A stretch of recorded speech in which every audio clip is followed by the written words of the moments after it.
Olá, meus sétimos anos queridos, bom demais estar aqui com vocês em mais uma aula. Espero que estejam todos bem, seus familiares, as pessoas que vocês amam, que estejam aí com saúde e muita fé, muita força nesse momento que nós estamos atravessando. Conte com o professor, com a equipe, qualquer problema que estiver passando, que tiver com dificuldade. Tem uma equipe aí para poder ajudá-los, o professor, coordenação. Sempre gosto de falar isso para vocês, direção, porque é um momento de muita angústia, de muita insegurança. A gente não sabe, né, em qual lar está vivendo esse sofrimento agora que assola o nosso país, que assola o mundo, assola a nossa região. Então, o que precisar da gente, tamo aí, beleza? Beijo grande para aqueles que já entregaram as atividades, para a galerinha que está chegando. Chegou uma galera essa semana, fiquei muito feliz. Vou ir passando atividade para vocês devagarzinho, para não acumular, mas que bom vocês terem chegado nos grupos também dos sétimos anos. Sejam todos bem-vindos e bem-vindas à aula de História. Qualquer dúvida, chama o professor, mesmo que demore um pouquinho, porque o professor tem outros afazeres, além do Valdomiro Galo.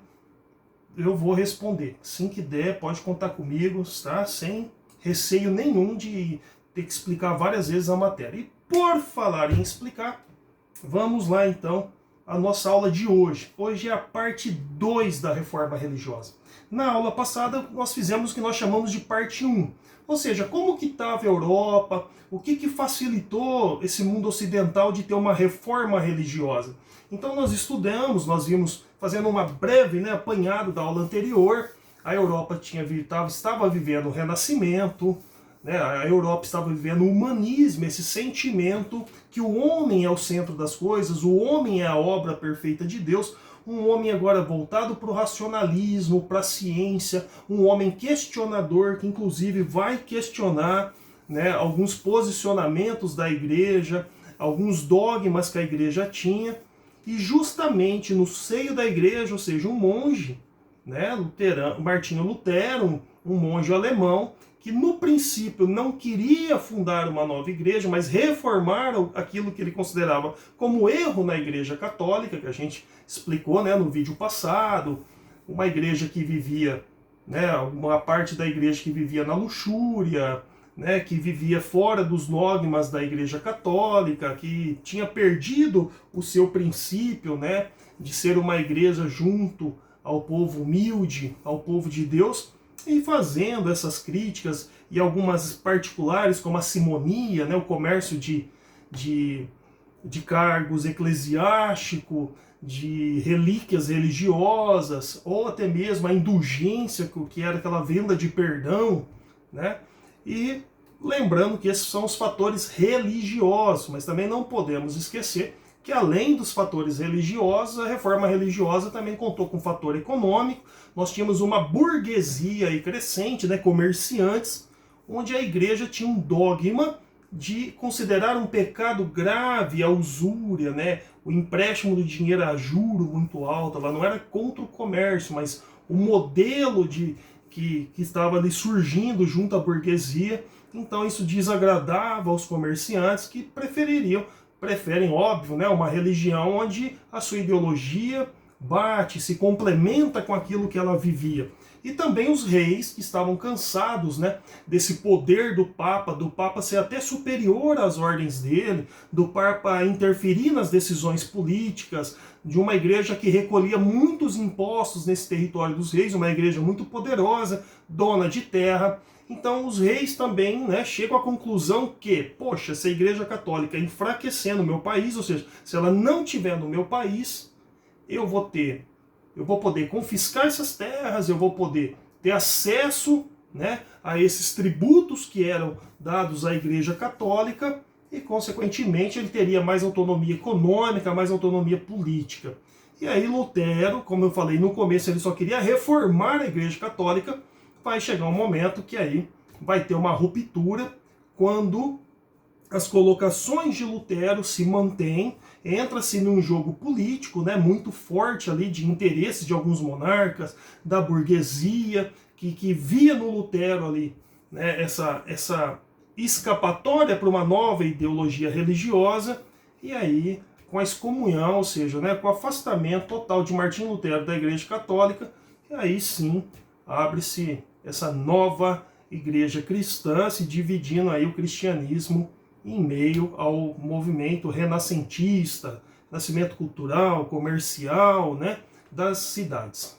Ok, pessoal? Isso foi só para a gente fazer uma revisão breve de tudo que a gente fez na outra aula. Pode ter ficado confuso para quem está chegando agora, mas tem um vídeo lá, tá? Que vocês podem pedir para os amigos de vocês compartilhar, ou para o próprio professor, que é um vídeo extenso, onde o professor colocou bem certinho o que é esse movimento luteranista, tá? Como que se deu tudo isso. Bom, hoje nós vamos falar da parte 2, né, da reforma protestante. A gente vai falar de mais 2 movimentos reformistas. Um chamado calvinismo e um chamado anglicanismo. O calvinismo mais radical, uma mudança bem forte, e o anglicanismo também vai surgir uma nova igreja cristã, mas aí nem tão radical, porque vai se preservar alguma coisa do catolicismo, mas vamos conhecer aí então mais profundamente o que foi essas 2 revoltas, tá? O João Calvino, pessoal, é um grande intelectual, um grande pensador, se formou em direito, um grande estudioso. E gostava muito do humanismo, muito humanista. Lembra? O humanismo, o homem como centro de tudo.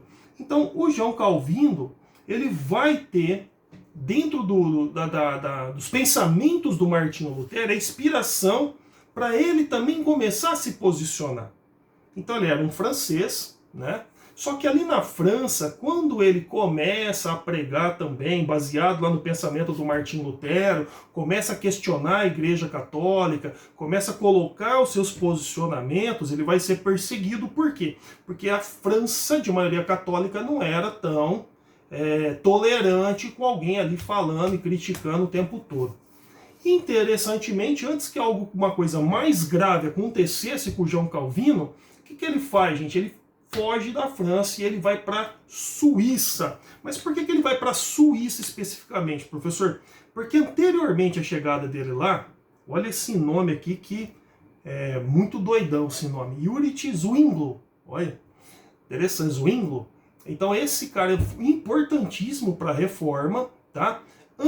Anteriormente lá na Suíça, ele já vinha também criticando os posicionamentos da igreja, alguns dogmas da Igreja Católica, fazendo toda uma crítica também muito espelhada ali no Lutero, mas já colocando alguns pensamentos dele também, já dando uma outra influência também do humanismo, porque ele também já é bem racionalista, aquela coisa de estudar o humanismo. E por mais que o Zwingli foi perseguido, ele consegue ter muitos adeptos lá, principalmente da burguesia. Né, os comerciantes interessando de uma doutrina que não falava tão mal assim deles emprestarem dinheiro, financiarem, abrirem banco, fazer um comércio em larga escala, ter grande lucro, ou seja, né, que as ideologias batiam. Então a Suíça, ela chega num período que eles acabam entrando num acordo e se torna uma nação tolerante a essas novas reformas, a esses novos pensamentos. Então, o Calvino, quando ele vai para a Suíça, ele sente ali um campo fértil. E ali ele começa a pregar, a estruturar o seu pensamento de fé cristã. No começo, pessoal, vai ser muito parecido com o Lutero. Tanto é que ele estudou muito o Lutero, né? O Martinho Lutero, o que o Lutero pensava. Mas vai chegar um momento que ele vai quebrar radicalmente com o Martinho Lutero. Então, essa parte eu quero que vocês bastante atenção aqui no professor, que isso cai muito em vestibulinho, muito em provinha. O que vai diferenciar fortemente o Martinho Lutero desse novo reformista aqui, o João Calvino? Já explico rapidão para vocês. O Lutero, vamos lembrar, ele falava que a nossa salvação... Então o Lutero, vamos lembrar dele, ele mantém alguns dogmas da Igreja Católica, né, e ele rompe ali da forma de interpretar a Bíblia, traduz a Bíblia, né, o que facilita ele se comunicar com o povo. Só que no que tange ali a importância do cristianismo, que é a nossa salvação, o Lutero vai falar assim, olha, pela fé, pela sua fé e pelas suas obras, você pode atingir a salvação. E o João Calvino vai chegar e falar, não é isso. Ele vai pregar o predestinação. Putz, professor, o que é predestinação? Ele vai alegar, gente, que Deus já traçou a nossa vida. Professor, mas isso é verdade? Gente, religião, né, o professor falou? Cada um tem sua fé, seu dogma. Inclusive o calvinismo é praticado hoje em muitos lugares do mundo. Mas vamos lá então. Né, ele vai dar origem a várias religiões, né, do mundo inteiro. Então ele vai seguir muito a linha do Lutero. Ele vai falar assim, olha, até o professor colocou aqui bem certinho para vocês, ó, colocou ponto a ponto, a exclusão de culto e santo, sabe, na igreja. Ele vai combater o celibato clerical. O que, que é isso, né? Não ter essa coisa de não poder casar, né? Ele vai questionar esse poder, essa infabilidade do Papa. Ele vai manter algumas coisas da Igreja Católica também, como o batismo e a Eucaristia. Mas tem uma coisa que ele vai justificar que vai fazer com que Calvino fique forte. Mas antes da gente ver, porque isso é o final da explicação, antes da gente chegar nesse ponto, o professor vai voltar lá. O que é essa tal de predestinação? Se é certo ou não, gente, não é um dogma, é uma fé. Né? Também amparado pela Bíblia, a forma com que ele enxergava. Então ele falava assim, ó, que a gente já nasce predestinado. Que nada que a gente fizer aqui vai mudar a situação. Então, uma parte já está salva. E uma parte não vai ser salva. Tá? Então uma parte já estaria condenada. Mas não tem como saber quem. Mas tem como ter indícios que Deus é contigo. Assim o professor está explicando de uma forma muito simples, tá, gente? Porque é mais complexo isso, a explicação teológica é bem complexa. Tá, professor, e quais eram esses indícios? Aí é que vai vir.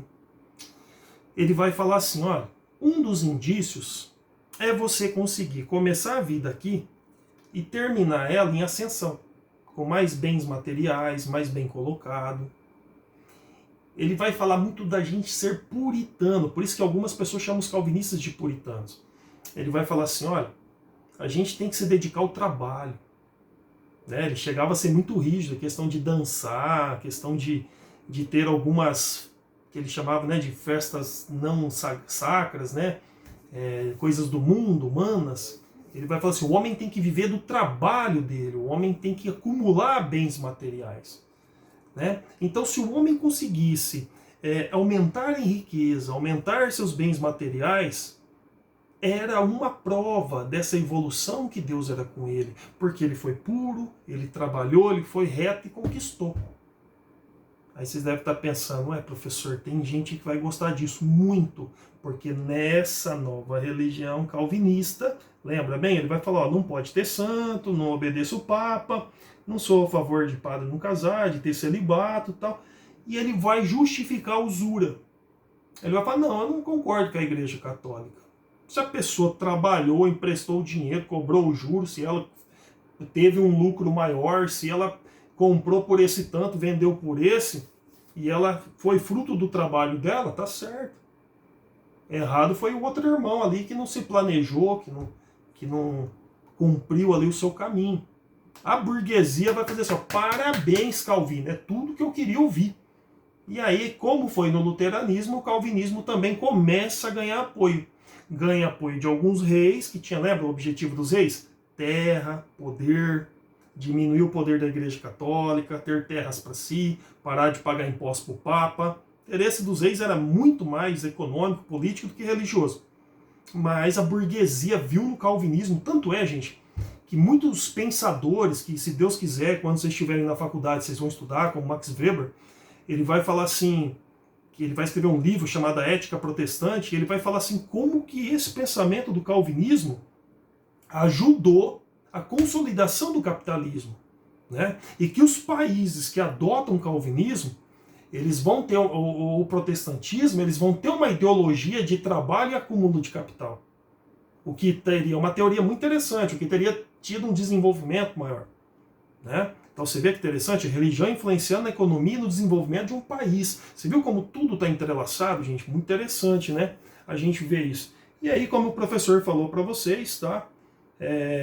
O calvinismo existe até hoje, com nomes diferentes. Lá na França eles eram chamados de huguenotes, na Inglaterra de puritanos, na Escócia de presbiterianos e em muitos outros lugares do mundo se manteve aí o pensamento, a forma de chamar calvinismo mesmo, tá? independente de ter algumas pequenas reformas dentro do calvinismo, algumas igrejas progrediram, se afastaram um pouquinho do que ele pregava, outras se mantêm fiel, mas elas existem até hoje, tá? E carrega muito dessa força reformista, revolucionária aí que vai fundar mais uma igreja, a igreja calvinista, né? Que teve aí como seu fundador, seu idealizador, o João Calvino. Bom, gente, agora a gente vai para a segunda reforma da aula, que é a anglicana. Essa é mais curtinha, é bem mais simplinha. Então, aonde que foi essa anglicana? Ela foi, justamente o nome vem daí. Ela foi na Inglaterra. E por que que a Inglaterra foi o local propício para acontecer? Lembra? Martim Lutero lá na Alemanha, o Calvino na Suíça, e agora vem a anglicana. Veja bem que o professor também vai destacar porque isso é importante. Primeiro, naquela região, teve um reformador desde lá do passado, que a gente até comentou na aula anterior, o John Wycliffe. Ele vai influenciar muito ainda a cabeça dos ingleses ali. Né? Dessa coisa que ele falava que a Igreja Católica estava saindo do caminho. Foi um dos primeiros críticos ali. Que, né, a reforma dele não deu certo, mas o pensamento dele viveu. Muitas vezes pode acabar o pensador, mas o pensamento tem força. Né? Existem até muitos filósofos que falam, você pode matar quem pensa, o pensador. Você pode tirar a vida dele, mas você não pode tirar a vida do pensamento dele, desde que tenha quem acredite e continue levando, propagando ele. Outra coisa interessante é o nacionalismo. Então, nesse momento, a Inglaterra está se constituindo enquanto nação, né, vários reinos. Então, isso faz o quê? Uma necessidade de ter mais terra, de ter mais poder e de se fortalecer. Então, de querer se afastar desse poder que a Igreja Católica tinha sobre esses territórios, sobre esses reis. E aí ele vai falar o quê? A evasão de rendas inglesas em razão dos tributos católicos. Nossa, professor, o que é isso? Me explica. Tudo os tributos, não é o que a gente chama de dízimo hoje, tá, gente? Todos os tributos que eram pagos ali, né? Que a gente chama de campanhas, oferta, depende da tua igreja, iam para onde? Para o Vaticano, ia para a igreja, parte ia para o Papa, parte para a manutenção ali da região. E ele vai falar assim, poxa vida, hein? Se a Igreja Católica não tivesse mais essa força aqui dentro, nossa, eu ficaria com esses tributos, né? Então, cansados de pagar impostos, também acaba influenciando. E aí, os reis também da Inglaterra, doido para se livrar desse poder que o Papa tinha sobre eles ali. Então, você vê, a Inglaterra também era um caldeirão que estava ali para explodir, né? Para se ter uma nova religião cristã ali dentro também. Só que, diferentemente do Lutero e do calvinismo, que vai ter um rompimento forte demais com a Igreja Católica, o anglicanismo não, ele vai manter muito da Igreja Católica. Mas vamos entender qual foi o estopim, sabe? Aquele gotinha para derrubar o copo cheio d'água, que foi explodir o barril de pólvora lá. É uma história mais ou menos de amor, tá, gente? É mais ou menos, não é bem de amor não, mas é interessante que envolve uma questão de amor. Tinha um rei inglês, o Henrique VIII, ele vai chegar no Papa Clemente, não lembro se é Clemente VI, eu acho que é Clemente VI, ele vai chegar no Papa Clemente e vai falar assim para ele, ó, eu quero anular meu casamento. E aí o Papa Clemente falou, olha, aquilo que Deus uniu não pode, dogma da igreja, eu não posso anular. Ele fala, não, mas eu quero anular meu casamento com a Catarina de Aragão, que era a rainha dele. Aí fala, por quê? Ele falou, porque ela não me deu filho homem. Então eu preciso de um herdeiro e eu não quero mais ficar com ela. E aí falou, mas você vai casar com quem? Ele falou, com o meu amor, que na verdade tem todo um jogo de interesses aí, essa coisa de casar com o reino, para unir reino. Mas ele vai falar com quem? Ele falou com a Ana Bolena. E aí ele fala assim, olha, desculpa, mas dogma da Igreja Católica eu não posso romper não, eu não posso descasar você. E aí o rei, muito bravo, né? E na verdade já precisando de um motivo, né, para expulsar a Igreja Católica dali, ele chama todo o seu parlamento, né, ele chega ali com as pessoas que o ajudavam a governar e vai falar assim, olha, eu não quero isso não, o que vocês me aconselham? Então nós tínhamos ali os reis que já não estavam contentes, os nobres que não estavam contentes com a Igreja Católica, a burguesia que não estava contente com a Igreja Católica, e falou assim, por que não você, rei? Por que não você comandar a religião?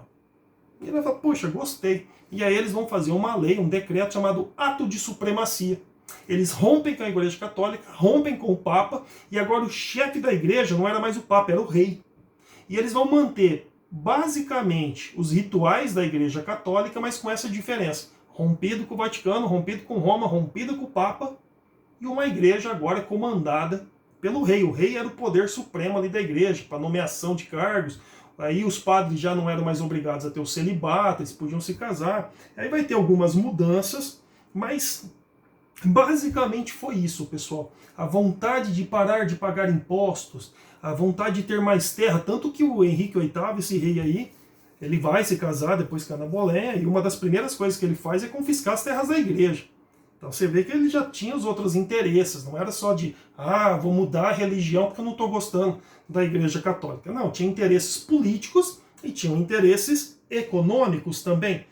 O que vai consolidar mesmo, pessoal, essa reforma anglicana, né, que vai ter na Inglaterra, vai ser uma outra rainha ainda, a Rainha Elizabeth I, que vai fazer um conjunto de leis, que vai ficar conhecido na história como a Lei dos 39 Artigos, onde ela vai explicar, né, como que vai ser, que vai organizar mesmo essa nova igreja anglicana. E ela vai acabar sendo uma mistura, tá, do catolicismo, da Igreja Católica, com uma base do pensamento luterano também, mas mais o calvinista. Então ela acaba sendo uma mistura desse momento. Ela preserva algo da Igreja Católica e mantém também vivo o pensamento, a ideologia do Calvino e dessa reforma protestante. Como o calvinismo também, o anglicanismo ainda é uma religião grande, é a majoritária na Inglaterra, tá, pessoal? A maioria das pessoas na Inglaterra são anglicanos. E ela, para quem não sabe, tem na Escócia, Estados Unidos, na África, na Ásia e inclusive no Brasil. Tá? São 80 milhões de pessoas no mundo, segundo a última estatística, isso pode estar maior, tá? De anglicanos no mundo. Bom, gente, vocês viram aí nessas aulas que o Martinho Lutero rompe com a igreja, não era o interesse dele no começo, mas acaba rompendo. O João Calvino rompe também, funda agora o Henrique VIII, funda o anglicanismo. Então nós vimos o luteranismo, o calvinismo, o anglicanismo.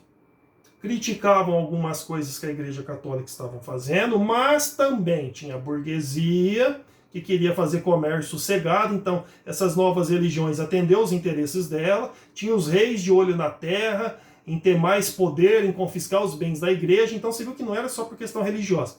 Só tem uma questão agora, e a Igreja Católica aí, professor, está apanhando de todo lado, e funda a Igreja Luterana, Calvinista, toma crítica do João Calvino, do Martinho Lutero, do Henrique VIII, vai lá, rompe com o Papa, funda uma igreja, ele vira o chefe da igreja, tá. E a Igreja Católica ficou quietinha. Ela não revidou, ela não tentou lutar contra isso tudo que está acontecendo? Sim. E é a matéria da próxima aula nossa, contra-reforma. Ou seja, como que a Igreja Católica vai reagir a tudo isso que ela estava vivendo, perdendo prestígio, perdendo poder político, perdendo poder econômico, perdendo influência na Europa, sendo criticada por todos os lados, por algumas regras que ela vinha não cumprindo dos próprios dogmas da igreja. Nós vamos ver como na próxima aula, como que a igreja vai reagir a tudo isso. E a gente encerra então na próxima aula essa matéria.